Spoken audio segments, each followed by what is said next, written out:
This is the J-Hawks Sports Network, powered by Heartland Technology. All right. How about we do the third game in 4 days up here in the upper patio of the South Gym. Jesup High School J-Hawks Sports Network. What do you think, Luke? I kind of feel like we ought to just move in. Get a little fridge up here, a couple cots. Well, we got this mat. We could share maybe, I don't know. Anyway, I'm Nate Claver. Got Luke Baldwin, Anthony Baugh on camera tonight as we are set to go for high school basketball. And this could be the game that decides the sole champion or a shared champion in the NICL East Conference between Wapsie Valley and Jesup. Yeah, it's as big as a game as we played in this year for the Jayhawks. Well, Wapsie and the Jayhawks. Of course, what was it, a week ago? Tomorrow. Week ago Friday, yeah. Yeah, we just we had a little warm up for this game, and it turned out very much in favor of the Jayhawks. And we talked about this last night. I for one don't expect to see another game quite like that. But I hope to see something that ends with the same team with more points. Yeah, last week Jesup beat Wapsie Valley 64-44 in a game that had Wapsie Valley only having 12 points in that first half. They sure picked things up in that second half. In that contest, Carson Leno had 14 points, Corbin Fueling with 14, 12 for Parker McCone. And then you're looking at, as far as a team, 55% shooting for the Jayhawks, 42 for Wapsie Valley. 3-point wise, Jesup made 9 of 17, 3 of 19 for Wapsie Valley. And one of the big factors there that wouldn't always show up on a stat sheet was the defense by Jack Miller. You know, he was the man tasked with guarding Gunnar Meyer, who is Wapsie's leading scorer, and I believe Gunnar had just a handful of points, maybe 6 points. He wasn't even like top three. O'Donnell had 10. Westfall 9. Lansford had 8. I think he only had like 6 points. And Gunnar is 6'5", by the way. So just an amazing job by Jack Miller. His defense is and has been just phenomenal. So as these teams continue to warm up here in a couple of minutes, we'll get our starting lineups in, and we will get this game underway. I do want to give some credit. We're going to be talking about this a little bit later on, but I want to give credit as Steele Rollison, Kyle Bucknell, Dawson Bell, and Wyatt Vanderwerf all moving into district play or district wrestling after coming off his sectionals at Starmont last Saturday. Jesup will be the site for the districts, and it isn't necessarily going to be an easy road to get through. When you look at the schedule of how things stack up wrestling-wise for the Class 1A District 4 tournament, on this mat or on this floor, Wapsie Valley, BGM, Edgewood-Colesburg, Iowa Valley, North Tama, Starmont, Tripola, Belle Plaine, Don Bosco, HLV, Postville, Sumner Fred will all join Jesup to see the top 2 in each class can move on to the state tournament, surprisingly enough, is next week. Some pretty big names in there as far as wrestling goes, for sure. So as Jesup comes into tonight, they do have this record on the season. As I look to find it, 15-5 overall, 7-0 in conference play. 2 wins this week. Monday night, 73-36 over North Tama. 89-60 victory over South Hardin. That was a game that score.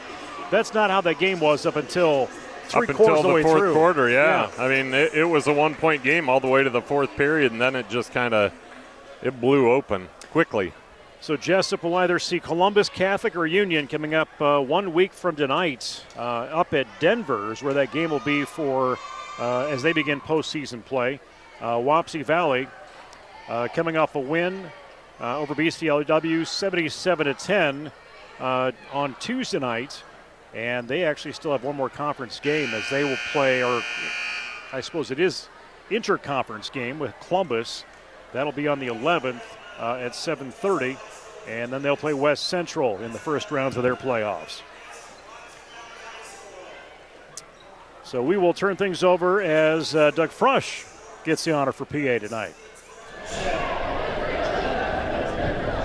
By supporting your team, respecting the abilities of the opposition, and decisions of the officials, you can create an environment that is reflective of the community. Be a class act, be a good sport, be a winner in the game of sportsmanship. Please welcome tonight's game officials, Kelly Holthaus, Greg Sharp, and Robert Smith Jr. Now tonight's starting lineup for the Warriors: Junior, number 11, Case O'Donnell. Junior, number 15, Mason Harder. Junior, number 24, Andrew Westfall. Senior, number 32, Parker Lansdowne. And senior, number 45, Gunnar Meyer. Wapsie is led by head coach Mark McCowan, assisted by John Schutte, Mitchell Williams, Jim Keane, Jacob Long. And now for the Jesup J-Hawks. Sophomore, number 0, Jack Miller. Senior, number 10, Parker McCoy. Senior, number 15, Carter Egan. Senior, number 23, Carson Enow. And senior, number 24, Corbin Fueling. Joseph led by head coach Joe Smines, assisted by Ryan Slisky, Nick Donnelly, Michael Johnson, Brad Sanders, and Steve Schmidt. Ladies and gentlemen, please stand as we honor our nation and flag while paying respect to our men and women in uniform around the world who protect their liberties and way of life with the playing of our national anthem.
National anthem.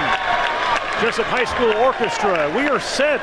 We got a full house here tonight. You know, I was thinking to myself, and this isn't what I should be thinking about as the national anthem plays, but I was thinking to myself, I've hit the point in my life, and we've kind of talked about this, where the win and loss doesn't really mean all that much to me anymore. Of course, I always want the Jayhawks to come out on the winning side, but I'm more about the entertainment, the basketball, you know, the game.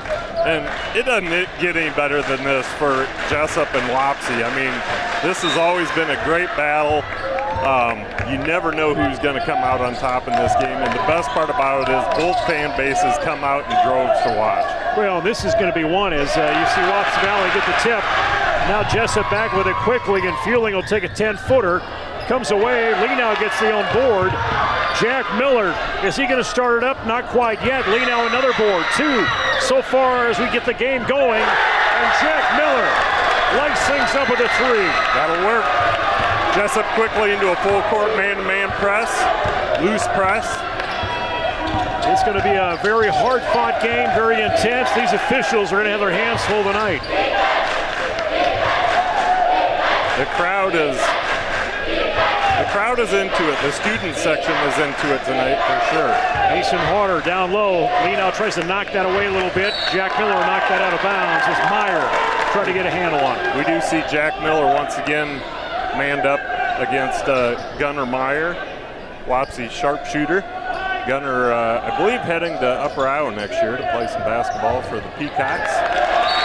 see the Warriors turn it over to the Jayhawks.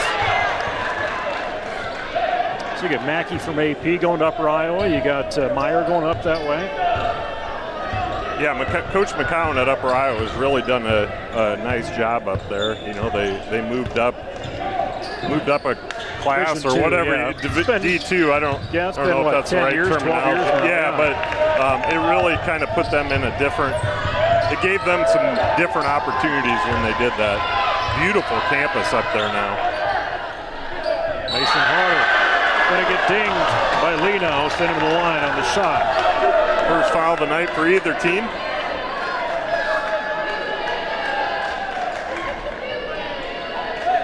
.636, this thing just getting started. So I was trying to see Jesup has, I don't know if it's old man night or dad night or something. I think it's what do you want to be night. And looking down at the Wapsie fans, maybe pajama comfy night. I think I saw a pink night or something, or maybe it is pajama night or something like that. This free throw, Gunner will have it. Dribble around, looks at the arc shot. Back of the rim, goes in. Gunner with 3-point, get things going for Wapsie as I see former head coach Larry Baldwin and his wife Rhoda. You can say your mom and dad. My mom and dad. It's fine. Your mommy, your daddy. That is two terms I never use. Baseline. Miller's going to see get knocked out. Neither my dad or my mom would have allowed that. Well, I think it's interesting they beeline for the student section. That's where they want to fit in tonight. I think they beeline for the open section. This is pretty full in here as Jack Miller hits his second. We'll continue on, 6-minute mark, full court press defensively. And I should apologize if Nate and I are screaming in your ear and making it difficult for you to know what to do with your volume, but it is very loud in here. Thanks for joining us along the Jayhawks Sports Network from Heartland Technology here on YouTube tonight. Facebook stream not working as that ball goes out, and it'll hit back Jayhawk way.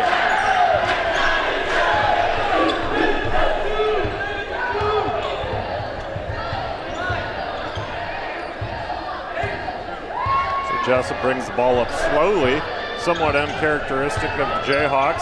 McCohen to the hoop, dumps to Leno, who gets the bucket, and McCohen looked like he was going for it. He sure did. And then does a trick move, hands it underneath to the big guy. You know, all of our guards are just such good passers. You know, any one of them can drive that lane and dump it off to Leno or Carson, or I'm sorry, Even. So Leno look to make it a 3-point play, which he will. Jesup with the 9-3 advantage with 5:30 to go in the first period. Full court press. Jesup fueling tight across midcourt. See what O'Donnell can do. Little switch off. Oh, a little trip up almost from Meyer. Jacks one-on-one with him. Lets him go left side. Bobbles down. Pull down from McCollum. And Gunnar Meyer getting up gingerly. I think he may have twisted his ankle, high ankle sprain, but I think he's going to play through it. He is definitely not feeling 100% there. Jesup coming in amped. Leno, we'll see what kind of night he has. He's been leading this team this season. When you look at his totals. Foul against Jack Miller, got his hand in there, trying to defend.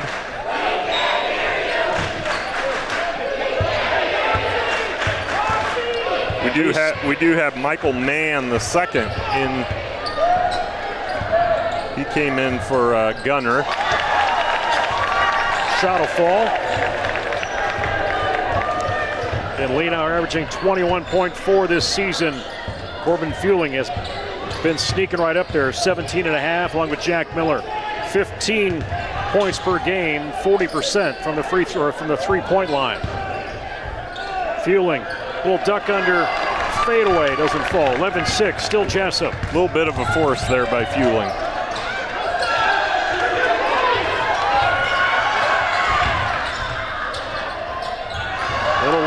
they're pressuring him inside. Lino bringing the ball up the court, as we've said numerous times before. That is not uncommon for him to bring it up the court. Dahl in and out. One of the many things in his toolbox. McCone, eyes up. Down low to Lee now. Going to see they get knocked away. Harder right in there. A little high.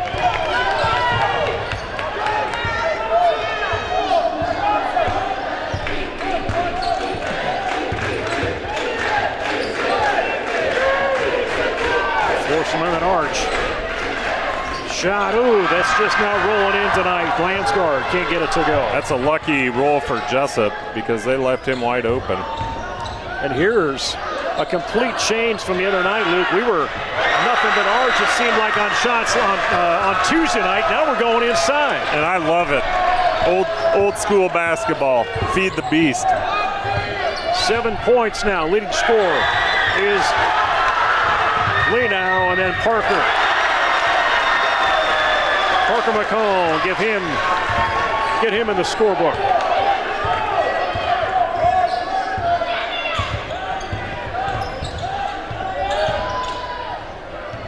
Let Wapsie play there a little bit. Westfall take him pretty 5 points. Pretty floater by Westfall. He's a good-looking ball player. Only 4 total team fouls so far this game. Deep shot from McCone. Hit a 3. 5 for him. Jayhawks, they win this. They win the conference outright for the 21-22 season. And a timeout wanted. Coach Marty McCown wants to take 30 seconds to talk things over with his boys.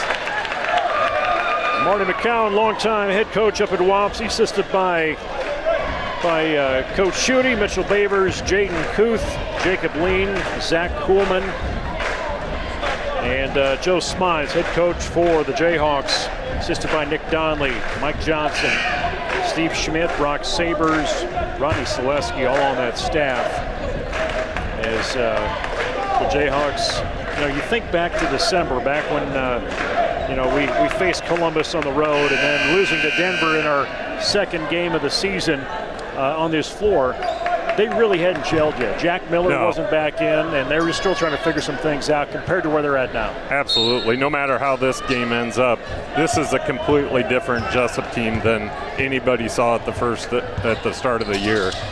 Jack Miller being the key one there. His shot was just completely jacked for when he first came back, and it's far from that now as we see Parker Landgard knock down the 3, much needed 3 for the Warriors. 7-point margin. Will push in. Out from Dahl. No look to Jack. He's going to take a big one. Front of the rim, no good. Lands in McCone's hand. Duck under Lee now. He wasn't ready for it. And he's going to take an extra step. Yeah, I think actually they got Jack Miller with the travel before it ever got to Lino. Going back to Coach McCowan, though, he's one of the greatest basketball minds I know. I mean, he's been at it a long time, and he's put together just some phenomenal teams and had outstanding seasons when nobody gave his teams a chance. And it's funny, as fiery as he still gets, it's just a fraction of what he used to get back in the day. So I love watching him coach. I respect the heck out of the guy. He's kind of a love him or hate him guy, but I love him. Fueling, eyed it. Take it back to Jack. He looked over at Parker, take it around the other side of the arch. And now he'll take it straight on. Knocks it down. Just an effortless shot by Miller. I don't know how he does that. I watch him shoot close to half court, and it's like there's no... He was thinking about it. He wants to do another one. Every time he goes up one-handed like that, I think to myself, is going down hard. This is the last time these guys will compete on this floor this year. So they're going to make the most of it.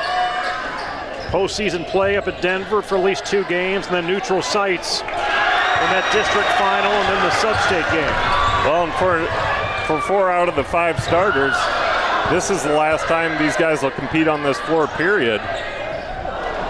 Fueling thought he had it, pretty confident there, bounces away. Under 8 seconds. 23-13. What can Wapsie do? Big three, going to clear, but Landsgaard tries to grab it and put it back up, and that'll be the end of it. Quick first half. That's a great quarter of basketball for the Jayhawks. You got a 10-point lead. You got to be real happy about a 10-point lead on Wapsie, and I don't care what last game looked like. I was pretty certain Wapsie was going to come out and just be PO'd as heck and, you know, really get after us. So to see Jesup come out as the aggressor and do a lot of the same things they were able to do last week is impressive. You know, certainly that was probably their intention. It just didn't fall into place. Yeah. Shots start falling, frustration starts setting in. Jesup 9 of 14 from the field, according to Mad Dog's stats.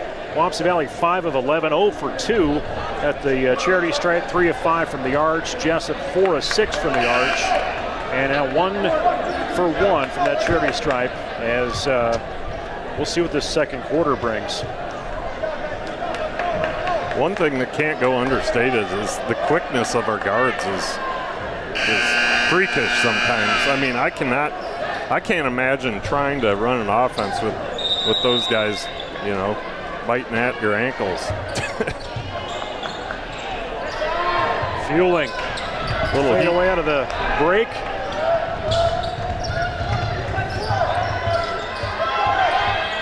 I know Gunnar Meyer waiting for an opening.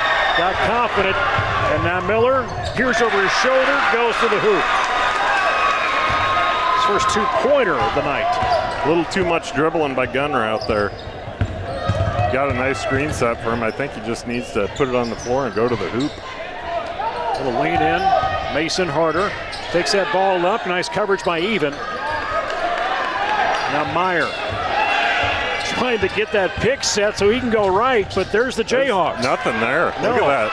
He's going to bounce it off of Even so he can get a reset. Use that third man, the baseline, to set a solid trap. Gunnar had no option but to bounce it off the leg. Watch the middle on this one.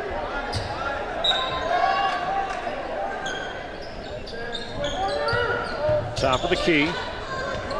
Landsgaard will dish into Gunnar. Meyer seeing that pressure from Miller. Keeps pushing him back a little bit. Westphal near the midcourt as they stretch him out a little bit more defensively.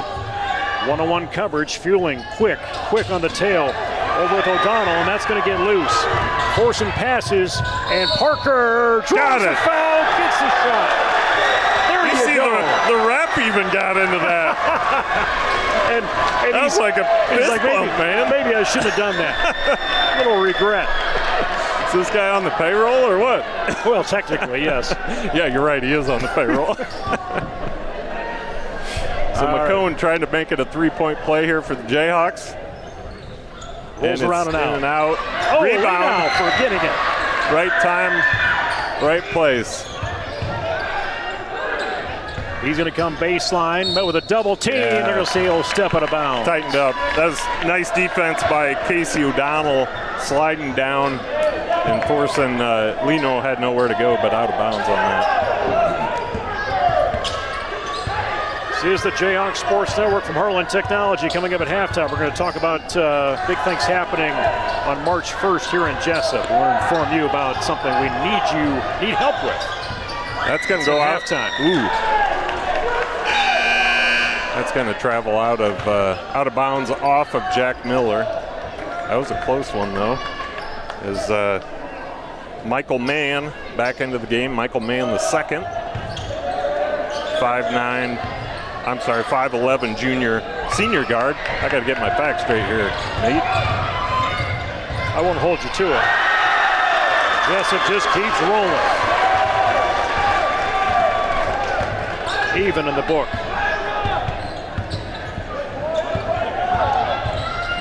Great help defense by the Jayhawks. This is for as aggressive as you've seen Fueling play. I'm looking down. He's not in the scorebook yet, but there's a lot of assists and rebounds he's been a part of that have kept this game where it's at. It was a nice job by Gunnar Meyer. He got himself low, got Jack Miller sealed, and there was nothing Jack could do. He probably should have just laid off that one. Instead, he committed the foul and gave Gunner a 3-point play. Get him to the scoreboard with a free throw, or with free throws, 29-16. Fueling overhead, bring it to McCone. Looking at that zone defense, is leaving the guard play open. Miller's going to have to keep moving. Parker finds his shot. Backboard no good. Even to pull it down. Fueling pulls the trigger. In and out as well. And there's Meyer with it on the rebound. Stop ball, stop ball. Deep shot corner. Doesn't go for Wapsie, and O'Donnell almost came back in, but Lenow will pull it away.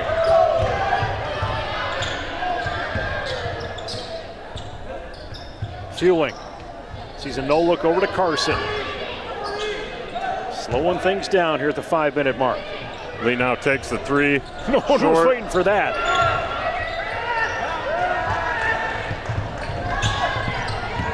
In the paint, Meyer. Nice. Up and underneath. Nice reverse layup by Trying Gunner. to find his rhythm. Quick moving game. Gunner Meyer is a great player, by the way. I know he hasn't shown overly bright in the games we've seen him in this year, but he is Wapsie's leading scorer, and you don't go to play college basketball for being a chump. McCone tries the three. Gets his own board. 7 feet out. Kick it to Even. Back to Fueling. Reset this offense. Got the possession. Time. Jesup has had this ball considerable more amount of time than Wapsie has. Fueling. Missed shot. Pull that in for O'Donnell. Fueling a little cool here in the even early going is what I'm trying to say. You got it out. Takes me a while sometimes, Nate. Well, the older I get, the slower my brain operates. Yeah, you just got to defrag that hard drive every now and then. You tried to do that during January, I think. They made a nice adjustment with Gunner Meyer. They moved him down low, post him up, and that's a matchup that is definitely not in Miller's favor, just due to the size difference. Yeah, Meyer now at 12. Missed rebounds. Wapsie had a touch on it. Even had it. Jesup had it. It's ball on a run. We're on the floor trying to see who's going to take possession. No shot from Westfall, and lean out. He's going to bring it up the floor. Jack's going to let him. Dish off to Fueling. Now to Parker. He tries that three. No good. Rebound to Mason Harder. Let's try a few inside, fellas. Fueling. Post up on, trying to post up a little bit on Meyer, and he lands on him. Little late whistle. Yeah. But he'll go to the free throw line. Meyer's starting to put his team on his back. See Brevin Dahl, he's going to check in for Carter Even. And Peter Parker Lansgar, he steps into the game. I believe he replaced Michael Mann. Both teams just running a 6-man rotation so far in the game. This free throw. Timeout. Coach Schmines wants that timeout. Talked a little bit of postseason play. Talked about Jesup, but where does Wapsie fit in? They are going to be. They are in the Sub-State 3 for Class 1A is where they end up. A lot more teams in that 1A trying to advance as they'll face West Central on Monday at Wapsie Valley. They win that one. They go on to face the winner of Clayton Ridge and Turkey Valley. That one also going to be played at Wapsie Valley. Top half of that bracket. Try and move them through in District 6.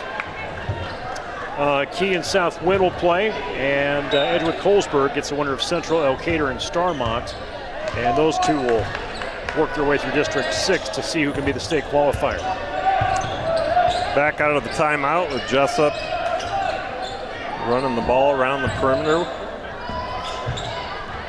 Nearly throw it away there. Do manage to get their hands on it. Keep bringing fueling up top. And now Dahl gets his first shot of the night. Can't get that. Tries to get his own rebound. Ooh, walking that line. Miller, 7-footer, a little lob in. Gets his own board. And Meyer was coming after it. And got it. Dahl, he was folding that hand like he knew where it was going. Big shot for Brevin Dahl. 33, 32-22. We got a game. This period has been much more the game than the first quarter. Gunnar Meyer has come on, putting his team on his back, trying to do some work. He shoots the three. That was a flop. It was a flop. That was some of the worst acting I've ever seen in my life. And That ball was clearly out of his hand, but he'll get 3 shots. I don't want to call a kid out, but I'm going to call that out. That was flop city.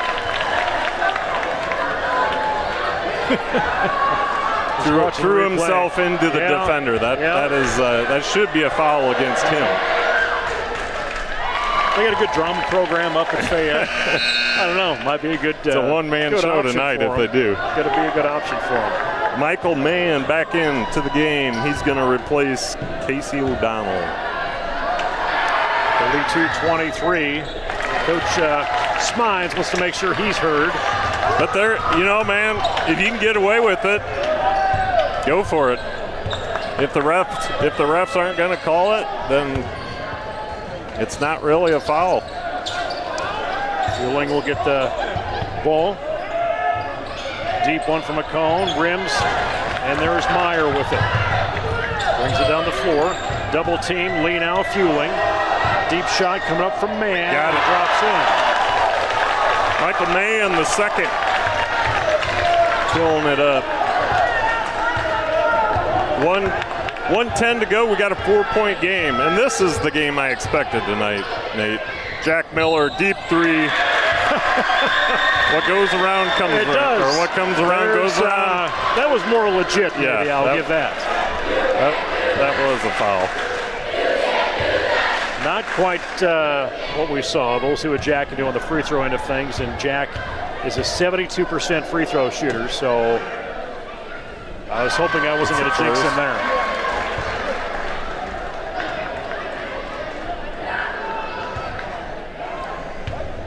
You don't see this too often, really. That call, that. Boy, it's a little flat. Got to get a little arch on that, Jack. Yeah, it's not a very disciplined move when you follow a three-point shooter. Wow.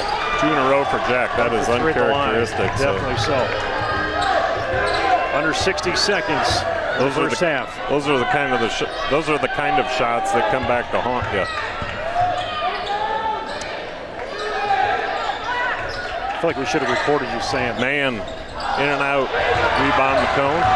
40 seconds, down 4. Miller, see Fueling slide away a little bit. Marco McCone still trying to make some things happen as Fueling's in the book finally. That's a big three. Now get good defensive stand. Turn them over, put another 2-3 on the board before half. Westfall, I can see that ball taken away. Big block by McCone. We've talked about this, Nate, but McCone, I'd like to know how many blocks he has to his name this year. He gets a lot for a kid his size. That's going to be a foul against McCone. Snuck his hand in there. That's just McCone's first of the night.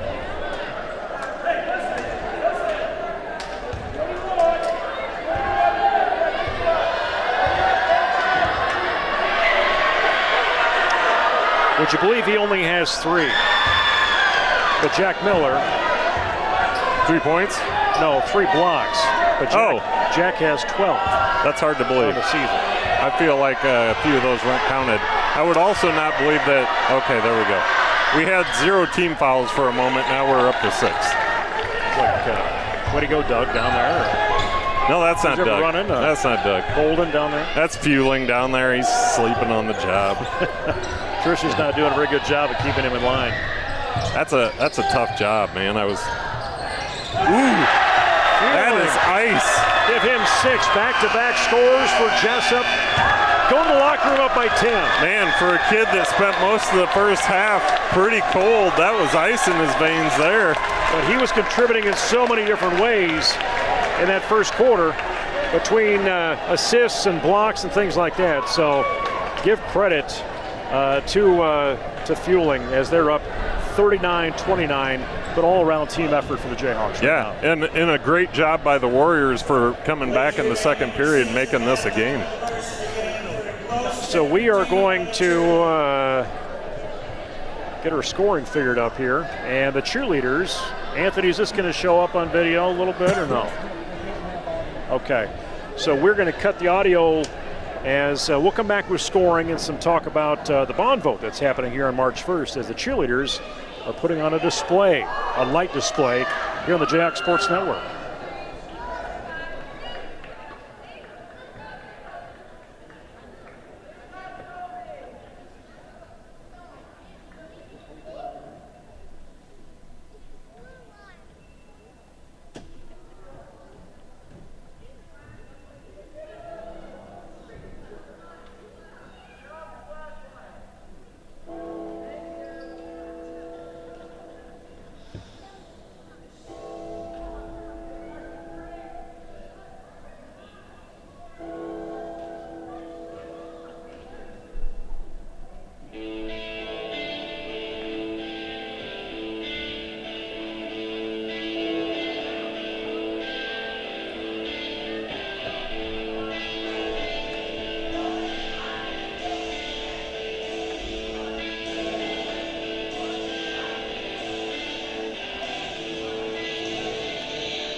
Well, that was probably much more enjoyable in person than it probably was watching on the stream on YouTube on Jayhawks Sports Network. But the cheerleaders putting a lot of work there. A little light dance display, I guess I would call that. Yeah, and we should mention the only reason we can't play the music is because that Rob Wymore giving me looks. It's hard to talk when you got that moron looking at you. But it's legalities, copyright issues. Copyright. So they could shut us down. Yeah. I guess is what it comes down to. But anyway, and we're pretty important up here, so we don't want to get shut down. That's what we like to tell people anyway. Scoring right now, 12 points. Jack Miller leads the Jayhawks, 9 for Leno, 7 for McCone. You got 6 for Fueling, 3 for Dahl coming off the bench. Leading scorer right now for the Jayhawks, actually for the Warriors, is Meyer. 16 points, start off slow, but their leading scorer is sitting with 16 points, and a couple trips to the free throw line have been successful. Westfall at 5, Landsgaard is sitting at 3 points. Mann has 2 in there. Also Harder, give him 1 point as well. Jesup leading 39-29. Again, the winner of this one, outright conference champ for the 21-22 season for the NICL East. We will step away, be back here in just a couple minutes. This is the Jayhawks Sports Network from Heartland Technology.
This is the Jayhawks Sports Network from Heartland Technology as we welcome you back here as halftime is going to wind to a close here very shortly. But we talked about this the other night on Tuesday, and I did have some people comment that they actually did listen to us on Tuesday when we were talking about a bond vote here for this coming March 1st, where we have the school district looking to approve some general obligation bonds to fund some projects and have some efficiencies around our buildings and safety and flexible teaching spaces, maybe even auditorium and industrial tech expansion in the building, things like that, Luke. But you've been a part of this since really the beginning and some of the planning that's taken place. Yeah, this is just a continuation of a long-term feasibility facilities study, which was 3 phases. We've already made our way through the first phase, which most of that work was completed last summer.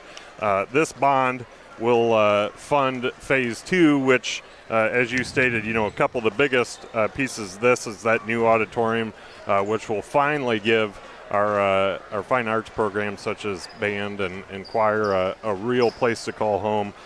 Twice the size of the industrial tech, which, as you know as well as anybody, is a huge thing these days.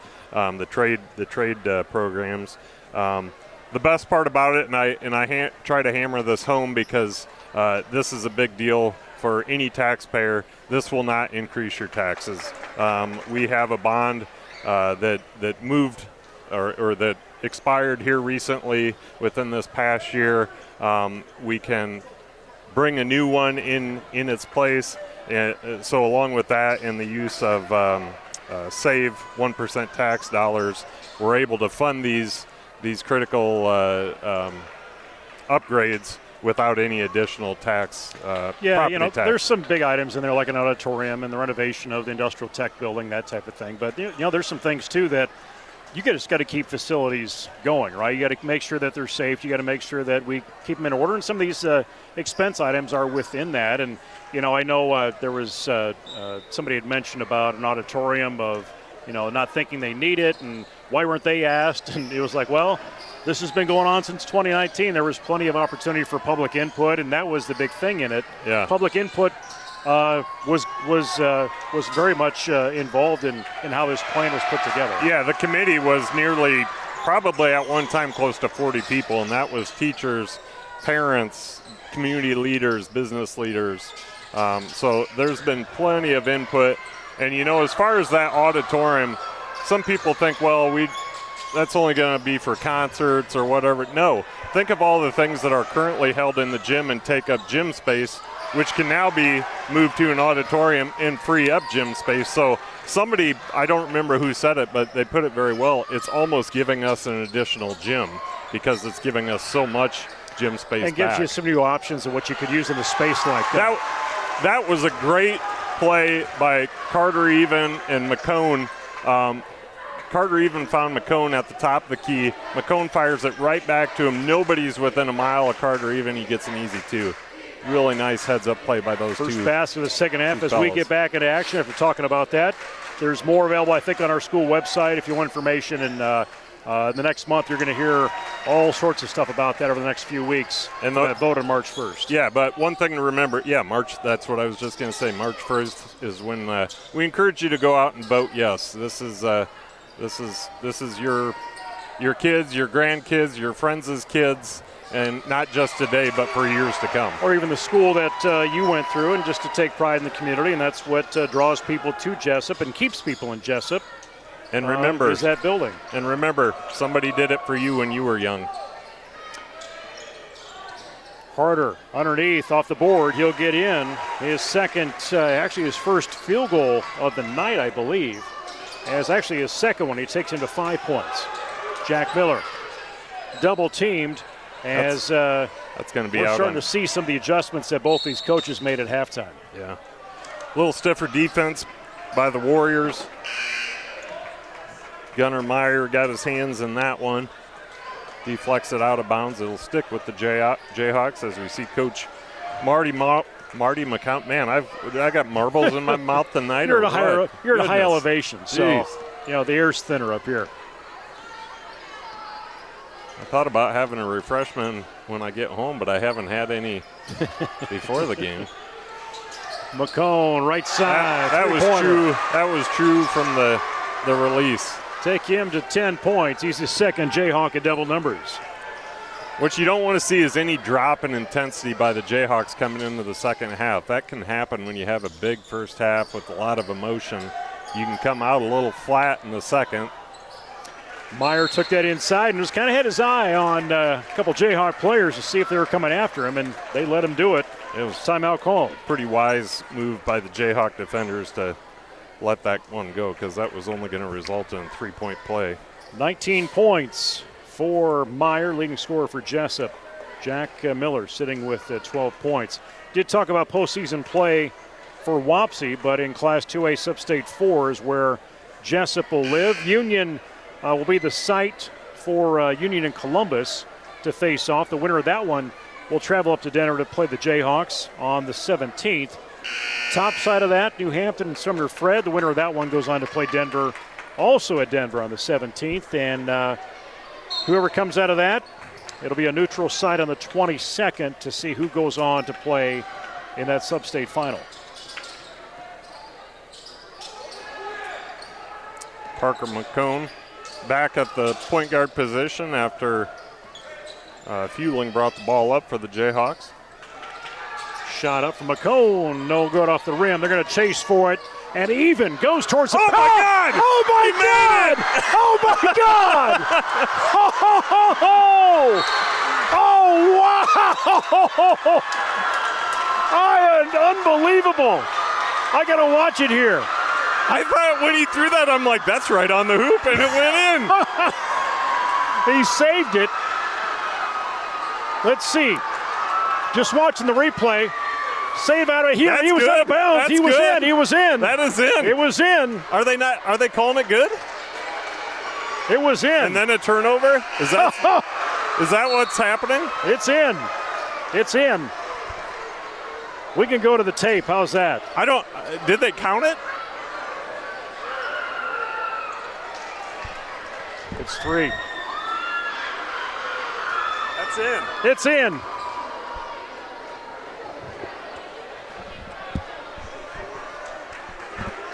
Did they count it? I don't know if it was a count and a turnover or what happened there, but it was in, and that was the most incredible thing I've seen in a while. Well, even coming over, if you're wondering what's all the hay if you didn't hear it, even chasing that ball out of bounds, Jack Miller's in stride too, grabs the ball right in front of the Jesup bench before it goes out of bounds, over his head toss, three-pointer, trick shot counts. I wanted to jump down there and just say, refs, we got it. We got it right here. Man. I still don't know if they counted it or not. Well, yeah, they got him at 7 points. Oh, okay. So I think he's in the book. Shout out to my sister, Maria Youngblood. Many people out there don't realize that we are siblings. But not actually. Not by blood, anyway. Not by blood. She's by a much thinner substance. She's at home taking in the spectacle that is J-Hawk basketball. I'm just going to wind down a little bit here after seeing that. I'm glad we were actually paying attention. There's Dahl. He's in the corner. He's going to come into the paint, kick it back out to Miller. Dahl's going to shoot the 3 and switches get it. Sides, finds his way. Gives a little nod to the Wapsie student section. Somebody had a choice word for him, so he just acknowledged their encouragement. 52-37, Jesup. Man thinks about the 3. Lead. Bounce in, Mason Harder. Little post up hook. It's a good looking move by Harder. Take him to 7.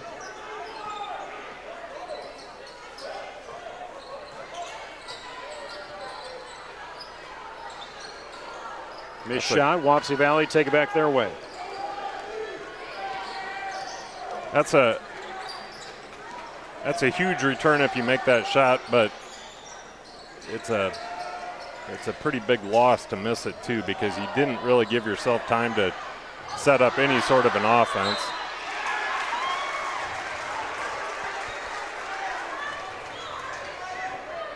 So Harder does some work underneath, gets his rebound a few times, gets it back up, and now he's going to shoot 3. Those are killers. As my good friend Sean Big Dog Mullahan, watching from his home in Fairbank tonight, would say, box out. He'd say it a lot louder than that, and 4 or 5 more times than that. First personal foul against Dahl this game. First team foul of the half for Jesup. First one for either team.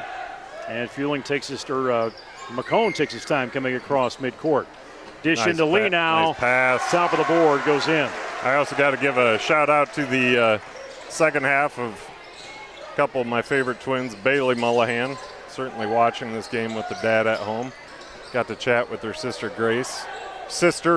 Grace and Madison, who made the trip. I'm a little disappointed in Bailey. Harder at 12. Saw a little easy basket take place. Slowing it down. Lee now. Inside. Double teamed up. Dahl. Another 3. Correct me if I'm wrong, Nate, but I believe Dahl is 3 for 3. 3 for 3 from that arch. On 3s. See what I did there? I 3 did. for 3 on Congratulations. 3s. Thank you. That's my prize. Westfall looks at the 3. No, drives inside, looking to dump it off. Miller nearly turns it over. He's trying to get it into Gunner. Jack Miller's still doing a really nice job with Gunner, even on the post. Harder distracted, trying to get away from Dahl. Sees that ball get picked away. All right, let's work this around. We've had a lot of success going inside to Lino. Let's not go away from that. Ooh, nice drive. Oh, in and out. Meyer brings it across. Approaching the 60-second mark here, third period. Little bounce off the box. Harder pulls it down, fades away a little bit. Touched by Dahl. Miller will grab it, and he's got to recover it as it gets knocked towards the sideline. Coach Smines shouting out what he wants to see happen. Miller takes it on his own. He'll go down. Missed shot. 40 seconds. Coach Smines wanted a foul. I really didn't see one there. Meyer. Slow it down with Miller. Pushes McCone back a little bit, and Miller will take that away. Lob up, Leno, basket, count it. Such a fluid play. They just knew where each other was. No wasted energy on that. Last shot here for Wapsie. Just trying to see if it can happen. Westfall, no good. Rebound. That's it. Nobody. End of the third period, 59-44. Leno coming off the court, fired up, throwing his hands in the air, trying to get that crowd fired up. We head into the final period here in Jesup as we got the top of the Nickel East, whatever pod we're called. This is for either an outright title for the Jayhawks or a share of the title for both of them. Nate, we've talked about this. I don't know if we ever figured out when the last time both the boys and girls won a conference title. I don't know. Jesup, solidified that last week, and Jesup can do it tonight, and not just win it, but go undefeated in it. Yeah. Which is impressive. Sides. Yeah. So Jesup outscoring Wapsie in that third period 20-15. And we'll see what this fourth period can bring as Coach Smines and all the officials having a little heart-to-heart down in front of us. See, and this official's doing a great job. He's having a mutually respectful conversation with Coach Smines and understands that, sometimes we screw up, sometimes, Coach, you screw up. But the play of the game took place with Carter Evans saving one from out of bounds. No look overhead, three-pointer goes in. I fully thought that pass was going to go out to Even, but that's why McCone's on the floor. He tried to toss it in there to Leno, which was a much higher percentage shot, closer to the hoop. Lob it up. Miller will have it. Ooh. Cautious there. You come down. Yeah. He came down fine, but that was a little scary the way he came down on his ankle. Yeah, nothing intentional by Westfall. He was thinking about going for the ball too and just ended up underneath Miller. McCone will get that on the inbound stack. Goes all the way to that far corner, but Even alone finds a shot. He turned around so quick. I'm like, oh my God, he's going to blast that off the backboard, but he drops it right down. Good for Even. Time on the floor. I love Even's play all season long. He has come so far since last season. Just a fun kid to watch. Well, I would even say since beginning of the year. Yeah, how far he's come. For sure. Just got to take a breath here. Coach McCown, he is taking a full timeout. He's got 2 more to use before the end of this game. Coach Smines has 4 to use. Looking at our school schedule here, district wrestling here on this gym floor coming up on Saturday, and then we get into next week. Middle school boys will wrap up their season next week. They're still in action. Fresh Soft wrapped up tonight along with the JV season. Middle school boys hosting Grundy Center.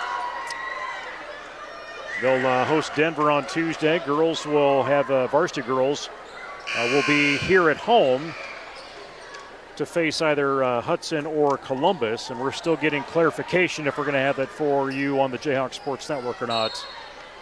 If we can, we'll see.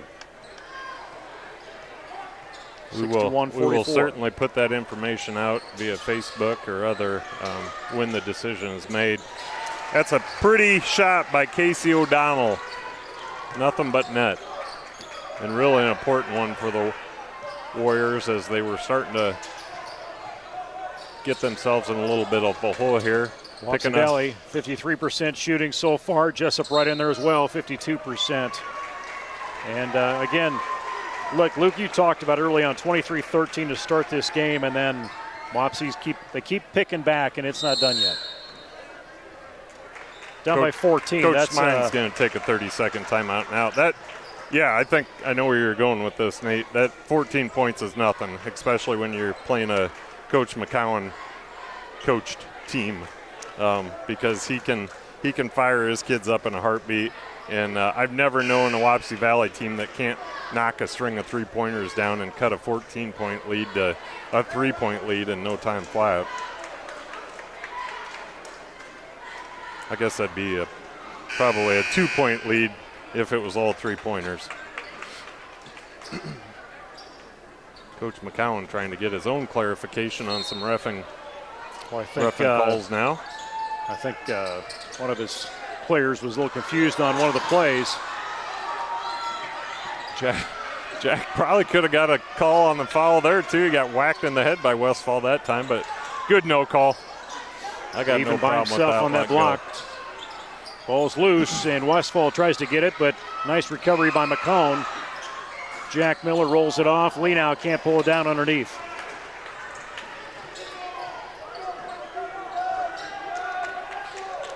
.6:38 to play in this one. Winner is a champion. What's he going to do with it? Bring it down. Bring it down, Carson Leanow. The two-hander for the big man down low.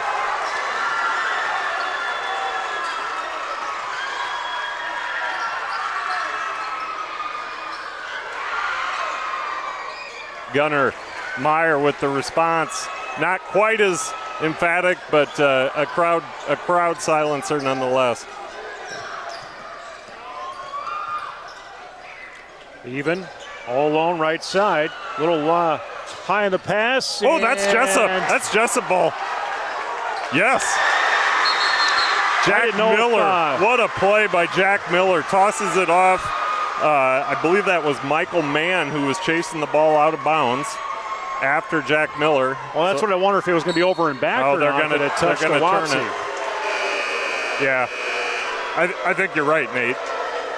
Looked like it was going to be over and back. I think they said he may have stepped on the line or over the line. So I think it was maybe over and back, and Smines completely agreed with whatever they just told him. So yeah, Marty was right in front of Marty. Right call. It's right in front of Marty. There was no way he was going to allow that. Jesup into the floor. Leanow sees a wide open Dahl. He's going to break in that paint. Just dribble straight across. Almost a dish to Fueling. Going to be heavily contested. I got no problem with running a little clock out here, fellas. 63-49 lead. You don't need a basket right away, but that'll work. Charge. Carson Leanow. Those flops are going to suit him well at the next level. Although they're a little more tight with those at the college level. He's not fooling anybody in the gym except for the refs. Leanow had a foul early on. Now he gets his second. Here's the beauty of that, though. The refs are the only people he has to fool, and he's doing a good job of it. So, got to give the kid some credit. Man, dish off. Over to Meyer, taken away. Back, finds Jack. Can't find the hoop, but he's going to give him an offensive charge. That was a charge. Meyer was fully set up, no flop. That was a good call.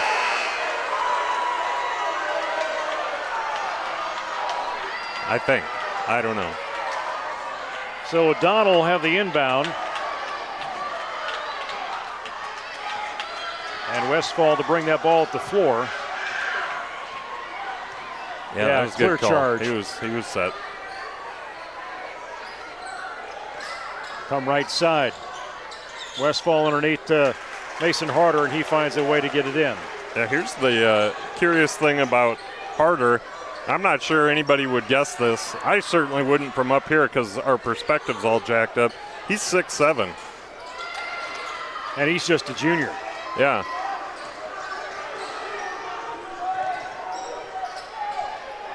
Meyer for Westfall. Meyer nearly loses it with a little bit of a undisciplined hold on that ball. They're going to try and keep feeding the big guy underneath. He's going to draw that foul as he doesn't get the shot to go. That foul is going to go against Brevin Dahl. I believe that's Brevin's sec. They called that against. No, they've got the wrong. I don't know what's going on. They got some wrong numbers up there. That was clearly against Brevin Dahl, but they've got number 15 in the game, and we don't have a number 15. We have a number 15, but he's not in the game. Jesup's been outscored 7-2 here in the last 3 minutes.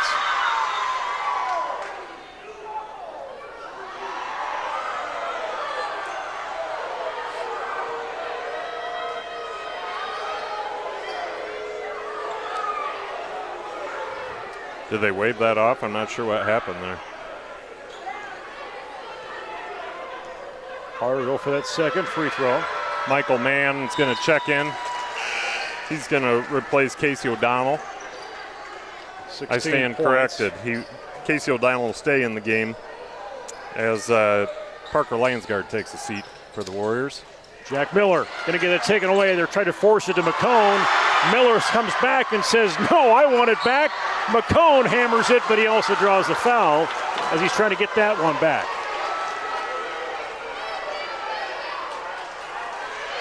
I always feel bad for refs that got to ref this game. It's always such a barn burner, and like, there's no way you can make the right call. That's a kick off.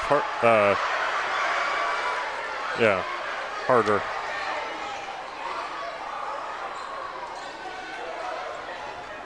Well, they probably have been booked on this game for a little while and then saw how last week's went and went, oh, great. Be on alert tonight.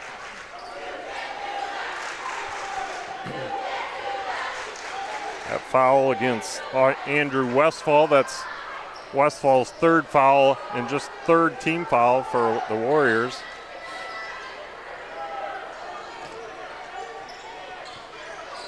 McCone setting point. Drift off to Jack Miller. Jesup likely attempting to go into a bit of a delay offense, but turn the ball over instead. Sloppy play down there. Wapsie will get it back. And I wouldn't be surprised if Coach Smines takes a timeout here in a little bit to try and reset some things. No, Marty's going to want to take one, but Coach McCowan, as a two-pointer, brings this to just an 8-point game now. Jesup a little anxious. See Brevin Dahl trying to be a junior leader there, calm his team down. Like to see that out of a younger kid. Upperclassman, but still somebody we're going to have back next year, and we will need that senior leadership next year. Yeah, looking at Wapsie Valley, graduating Michael Mann II, Aiden Jans, Gibson Kane, Cale Gray, Parker Lansgard, and Gunnar Meyer all graduating for Wapsie Valley. And that's a slug of seniors, just like Jesup has, the 10 that we've got with Troyer and Brady Clark, Hurlbert, Fueling, Evans, Reyes, Lenow, McCone, Sly, Carter Even, and Camden Oshner. It was a busy year for parents. 17 years ago or whatever. 18 years ago. What kind of math do you got there?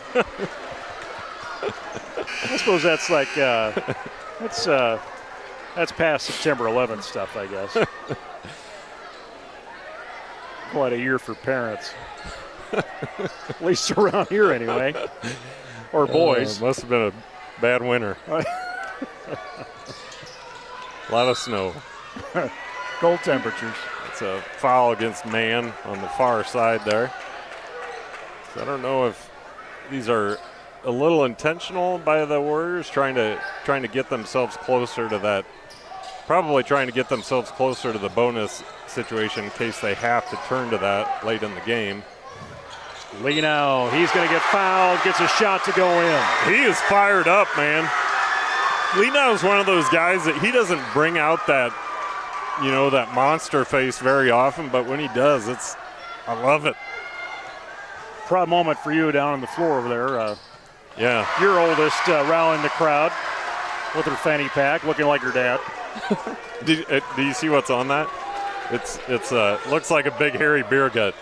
That's mine, Nate. That's my fanny pack. I had no doubt. Apparently, it's dress like your dad night, which. She tried to say she was you when she came up here, and I totally disagreed with her. It's going to be a foul. Go against Casey O'Donnell, but that was a dangerous pass. Jesup real lucky that they just didn't get turned over there. Parker Lansgard's going to come back into the game for Michael Mann. So Jayhawks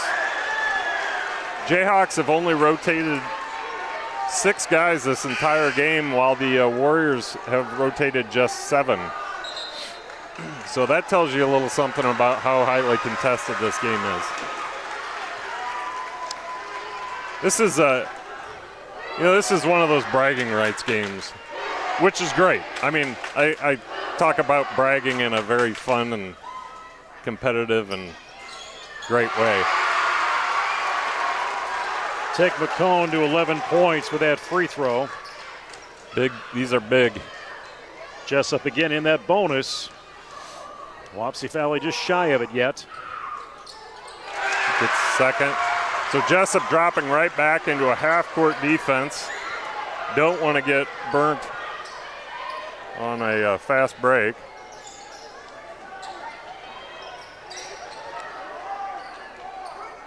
.230 to go. Harder takes a dribble, looking for an option. Had to get rid of it. Force up to O'Donnell, and Lee now will have it. Man, Nate, I don't know why Wapsie wouldn't be posting Gunnar Meyer up every time. Brevin Dahl snakes in the paint, right side, dish out to McCone, looked at a 3, he takes his own. Love the decision making by Dahl. He's not shooting that 3, he's using clock. We got an 11-point lead with under 2 minutes to go. You don't need that 3-pointer. They're certainly getting opportunities to shoot. Yeah, that's. And finally he's going to stop with O'Donnell. He's got to snake him a little bit, stop that clock. That's such mature ball play right there.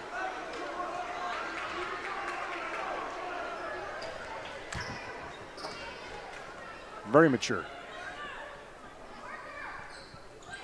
There you go, McCone. So 13. Lee now has 20 on the night. He leads Jesup. 25 for Meyer on Wapsie's side. Extend that lead more. 70-57, approaching the 90-second mark. Jesup eyeing that sole conference championship. Man with the 3-pointer, but blocked. That's going to jump ball. Possession. Yeah, I don't know what else you call that. We haven't seen one of those at all tonight. Mature play by Gunnar Meyer there, helping Jack Miller up off the ground. So those are always my favorite plays of any game. Good sportsmanship. Harder, double teamed and travel. Wow, double block. He takes an extra step. Jack Miller has been on the ground more than once in this game. He's going to need an ice bath when this game's over. Finding fueling down low. Wow, he was hanging out down by himself. And a foul. I thought he called the T for slapping the backboard at first, but just a personal foul. 8 points for that senior. And these seniors, 10 of them. This will be the last time competing on this floor for basketball. Gunnar Meyer getting down to that point where you got to start taking some threes, I have to believe. And Jack has just been nonstop since that first whistle. Force in for Mann. He'll draw the foul. Misses the shot. 76 seconds to go. It's a good drive by Mann. Took it right at the hoop. Shot didn't fall for him, but he still gives himself a chance to get 2 here.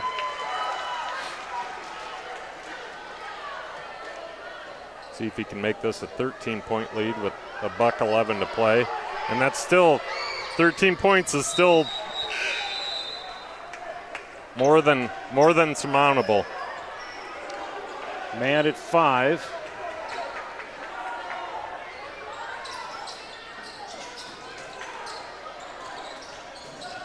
And that's not the guy you want to send to the free throw line. Jack Miller gets by Meyer with ease. I think Meyer's trying to foul him. He's trying, but not having much success. Fueling will bring it back. Snaking around that dribble. 49 seconds, and we finally hear a whistle. Clock's still running. The clock is still rolling. 49 seconds is where it should be. I didn't even hear the whistle, Nate. I didn't hear it either. I don't think anybody did because the clock kept rolling. Maybe I did. I thought it was a shoe squeak, to be honest with you. Also, they stopped, and I looked up, it was 49. Like, that clock was going. Is the game over and I didn't notice it? Well, they'll take it to 56 seconds. That might have been generous, but okay.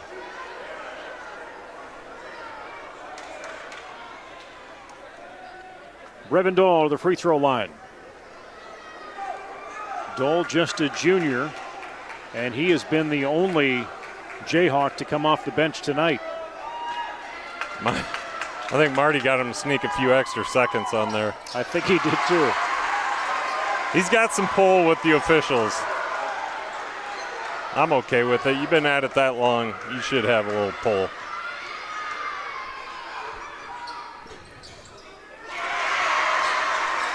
Just looking for the highlight reel, aren't you? Jesup in that double bonus as attempt for Meyer doesn't happen, and the whistle blows, and Jesup will go back to the free throw line. Well, unless something truly unbelievable happens in this game, I think you might be looking, the Jayhawk fans might be looking at, yeah, that's a good point. Thanks, Anthony. We're gonna stop that sentence right there.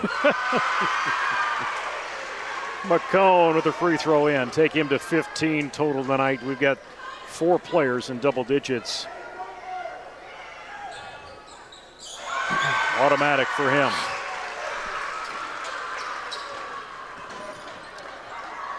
Gunnar Meyer, no good. Well off on the 3-point attempt. And at this point, you just kind of let him play a little bit. Mason Harder drops a 2. Full timeout is being taken by head coach Marty McCowan. That'll be their last timeout.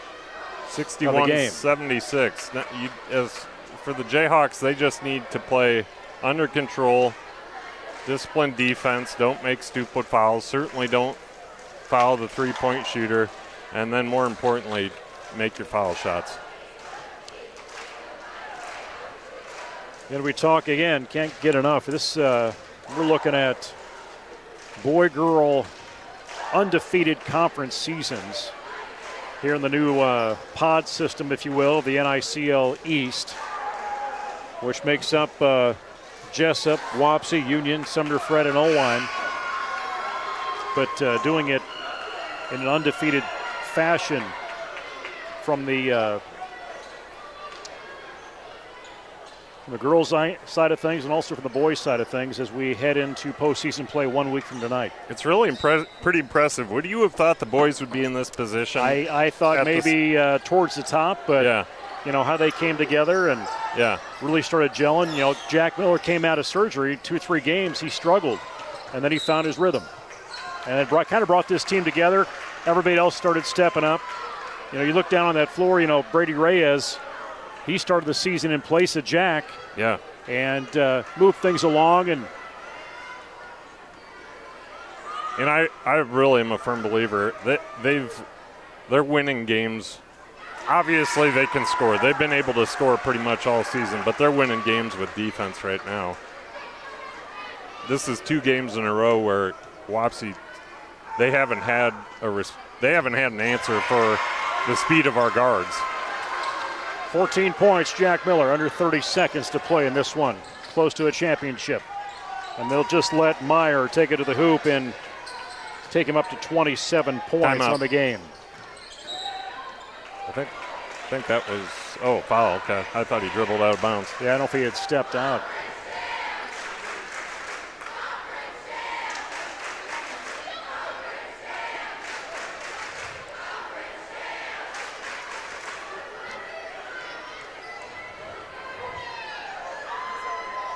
Oh, okay.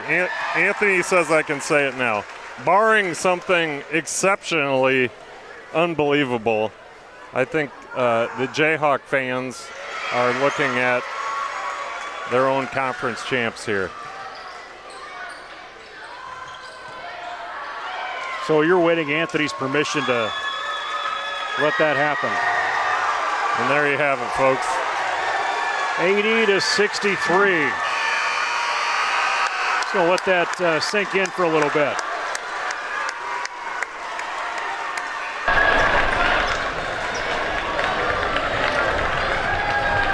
Jesup J-Hawks and the student section gathering in tight as a student body, and that's something to see too. Luke, there, put it.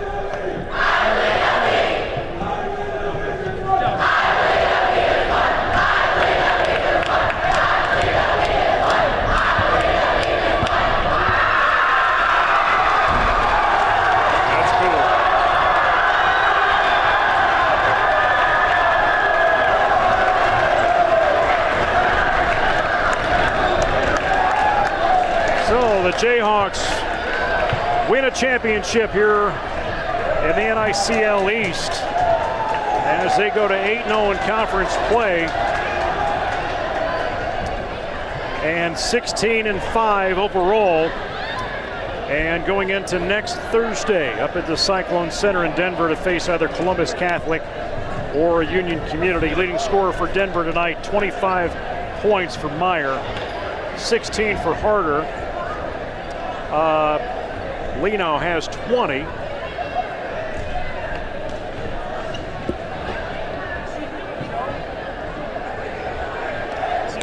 Let's see if maybe I can get Joe Smines up here on post game. I don't know if I can send Pilcher on it.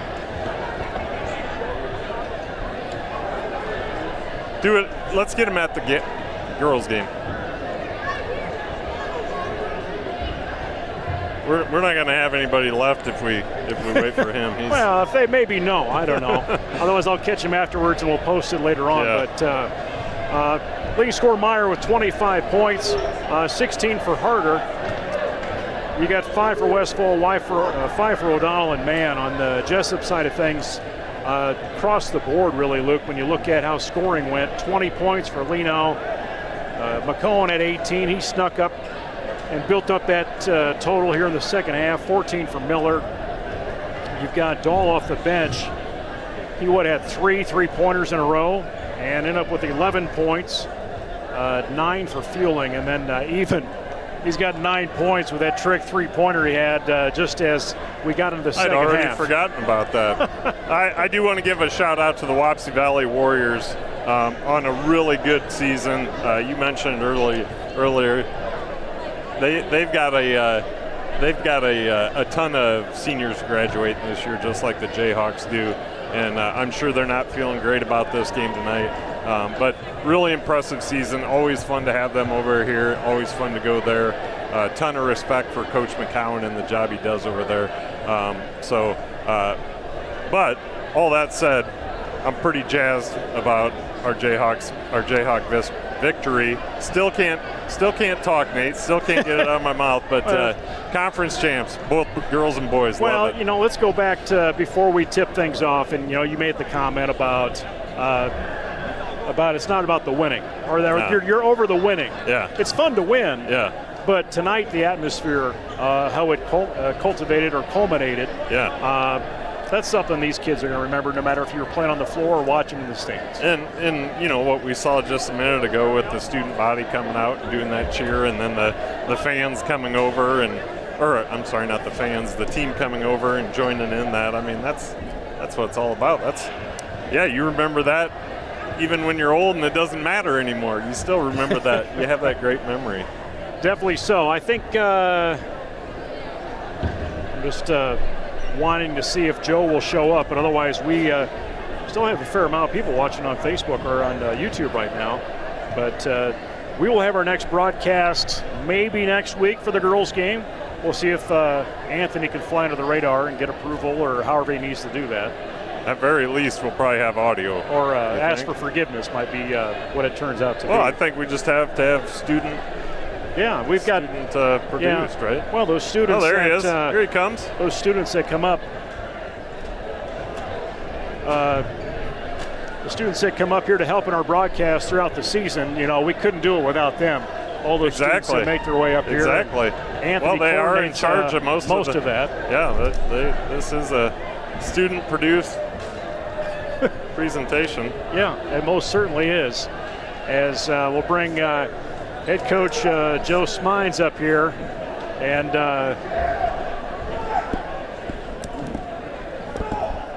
he can win games, but he can't figure out the headphones. So that's it. Congratulations, Coach. Thank you. Head coach Joe Smines joining us in as coach. Wow, 80-63. You had to think they were going to come in after what happened last Friday with the win up at their place, ready to go, but you guys seem to be even more ready to go. Yeah, a Marty team. They're first of all, what happened over there to me is a once in a 15-year thing. I mean, we played out of our minds, shot the ball unbelievable, and they did it. And they're a good team. Yep. They're really good. They got good players. They're extremely well coached. So we knew they'd be ready, and our guys were dialed in again. Yesterday was kind of a funky day because we had to kind of be light at practice, but get enough work in that we were ready. And they threw a lot of stuff at us again tonight that we hadn't seen much. And it was great to have a great game like that. Win or lose tonight, but I'm so proud of our guys. What a tough group. Brevendal, I don't know if he's made maybe 1-3 this year. Dude, that was awesome. 3 in a row. But, we've seen it in practice, and I told him in the locker room, he's tough as nails. Such a mature player. How many times did you, late in the game, wide open three-pointers, he was mature enough to bring it out because he knew we didn't need that. Yeah, ever since he's been about 2 foot tall, since he's been about a kindergarten, he's had that toughness about him and smarts, and I credit both his parents for that. Dirk was a great player here, and he comes off the bench for us. He could probably start on most teams, and he doesn't say a word, and he knows what his role is, and I love him to death. So let me ask you this: start of the season, even pre-Christmas, if somebody said that you were going to be conference champs, would you believe them? You probably would have. I wouldn't coach have. Speak. Yes. When we were at Grundy Center, we lost by 4. We led by 10. Sorry, I'm breaking up a little bit because that was. Yeah, man. I looked at these guys like we've lost 5 games. I'm not quite sure how we have, but they're a tough group. They're extremely tough. I love them to death. So. No, I shouldn't say no. Say yes and no to both. I knew we had a good team. We just couldn't quite get going. Yeah. Then all of a sudden the floodgates opened, and what a tough group of kids. Yeah. We talked through early on. It's you think of the Denver game, and Jack was not in that game, and Reyes was coming in, and you're working your options there, and Jack came back. It took 2 or 3 games to try for him to figure out where he was at, and all of a sudden it just. Chip by chip by chip is where it all of a sudden come together. But can you think back to that turning point where things just started rolling? We lost to Grundy. I felt like we've been practicing really well. I was like, I don't know, we couldn't quite get going. Went to Old-Line, and I thought we won by 40, but we didn't played about a 5 or 6 level, I thought. We came to Hudson on that Tuesday night, and I'll never forget this. Jack hits a shot from 29 feet, and then he hit another one. And you saw his face just light up like, oh, here we go. Yeah. And that was it. Sometimes it's the simplest things in the world. The ball going through the basket. I liked what we've been doing up to that point defensively. We just couldn't put the ball in the basket. And then when he made those shots at Hudson, that was the difference, I think. And they started to believe. Yeah, and you look across the board, and I think it was a couple weeks ago we really started seeing Corbin really find his groove of where he was at, and your players are so interchangeable, especially the 1 through 3 of where they're at. Yeah, Corbin's had a great year for us.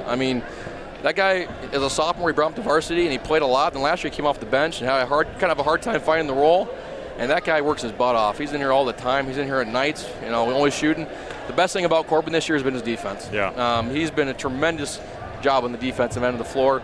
His shot selection's been better as it goes. And tonight, I don't know what he had for points, but he was super solid for us defensively, taking care of the ball, and then had a great second. Had a couple of huge threes before half. Yeah, that was huge for us, and it's typical Corbin. He's had a great year for us, and I'm really proud of him too. Well, and the play of even, and we're going to talk about this shot because it did go in. It did. He was inbounds too. We watched it, but that did count, by the way. Oh, it did. Yeah. Oh, yeah. So, legitimately did. It went in, and they threw the ball at a bounce, and it hit me.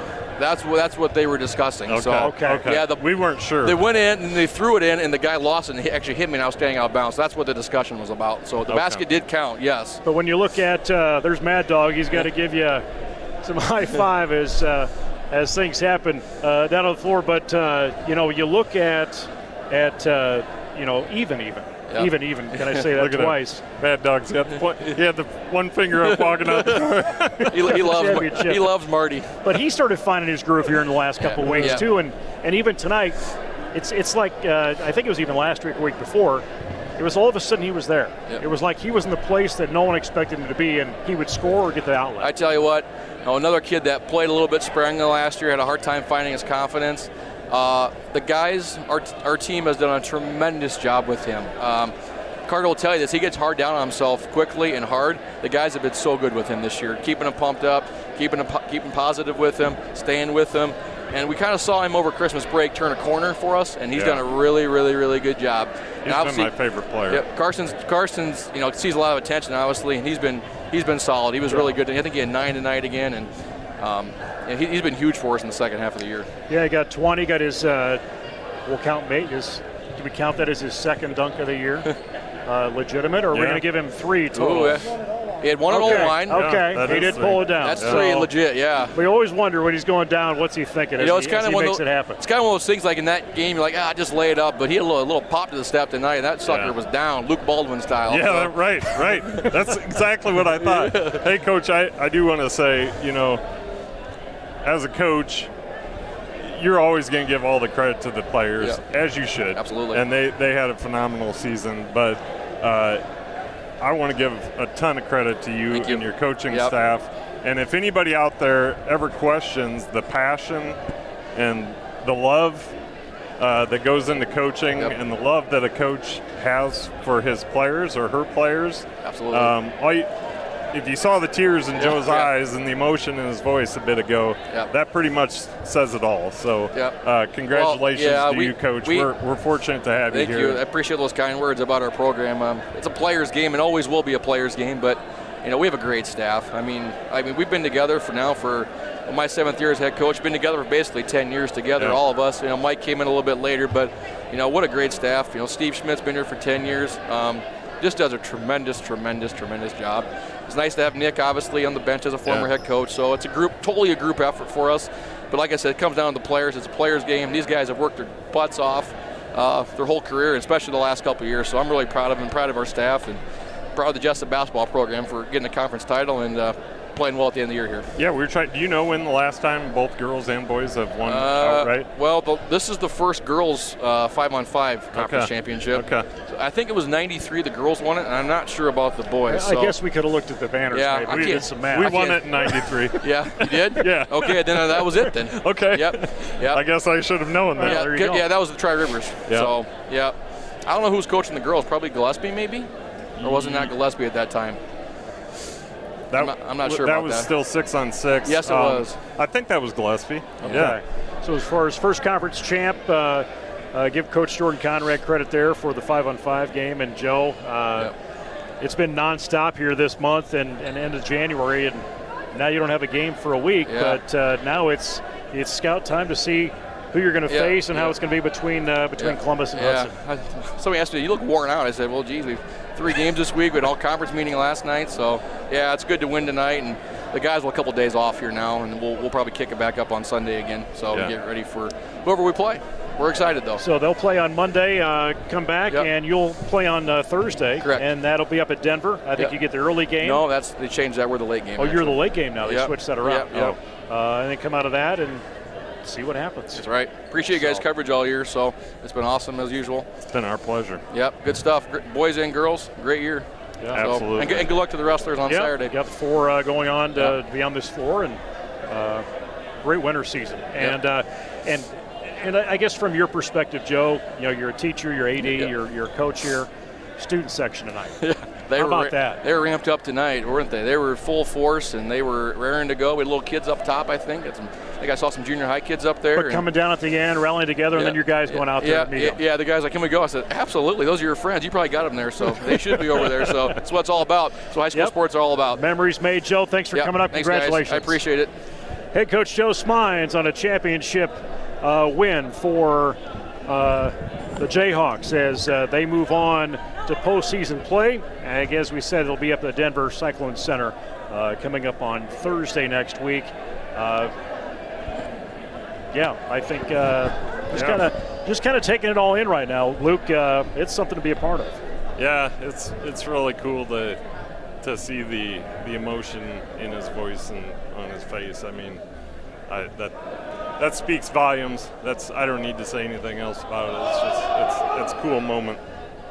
Pretty proud of them all. Yeah. As we close out here, again, we want to thank everybody through the basketball season, wrestling season, for joining us on the Jayhawks Sports Network from Heartland Technology as the boys win tonight 80-63.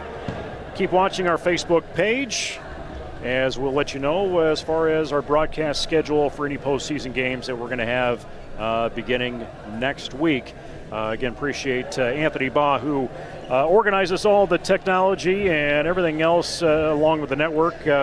We show up, put on the headsets, eat our popcorn, and put our headsets down and leave. And Anthony keeps it going. I'm kind of ashamed of myself for what little I do compared to what Anthony does up here. But in defense, he just tells us to leave. Yeah, he does. He says, just leave it alone. You're going to break something. We just need you to get out of here.